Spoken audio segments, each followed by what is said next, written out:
election 2018. The votes have been counted. Last night was a huge one for a number of candidates, but perhaps the biggest race of the night was the Democratic and Republican nominees for governor. Carl Dean took 75% of the Democratic vote.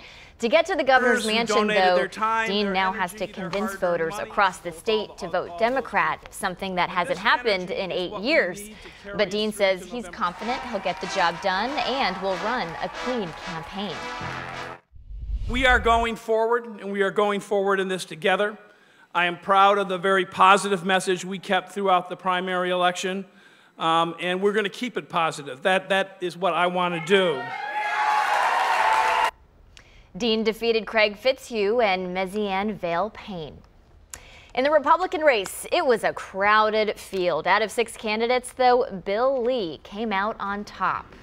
He left the rest of the pack trailing, taking home 37% of the vote. In his victory speech last night, he said it was humbling to become the Republican nominee for governor, and he's proud of the campaign and laid out a vision for Tennessee. My message is very simple. Tennessee is a very good place to live.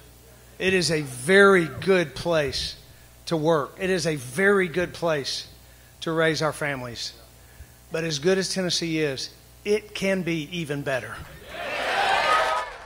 Lee defeated Randy Boyd, Diane Black, Beth Harwell, Kay White, and Basil Marceau.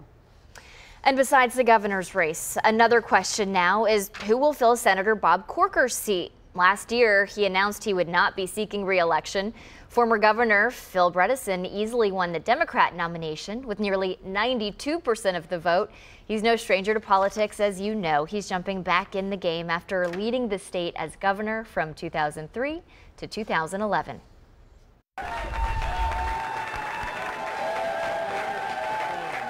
You know, this is not someplace I ever thought I'd be again when I left the governor's office here on election night, being on the ballots, and it's a very good feeling.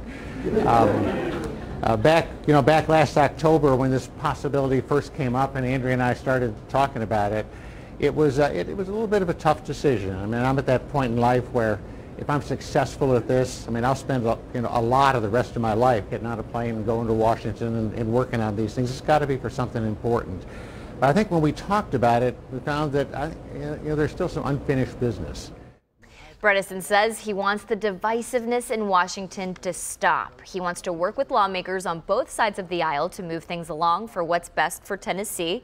Amy will be talking with him a little bit later this morning when he stops by the station for an interview. So look for that on this afternoon's newscast. And on the other side of the aisle, Marsha Blackburn defeated Erin Pettigrew with nearly 85% of the vote. She's one of President Trump's biggest proponents and has been a big name in Congress since 1999. This is not a race about the past. This is a race about the future. Marsha Blackburn didn't run any TV ads until just this past Wednesday. She says she was focusing primarily on online and digital campaigning, but that is, of course, expected to ramp up now, headed into November. And you can see all the candidate speeches in their entirety on our website, and you can check out the numbers by heading to our free mobile app or the homepage of newschannel5.com. We have more results coming up in just a bit for you.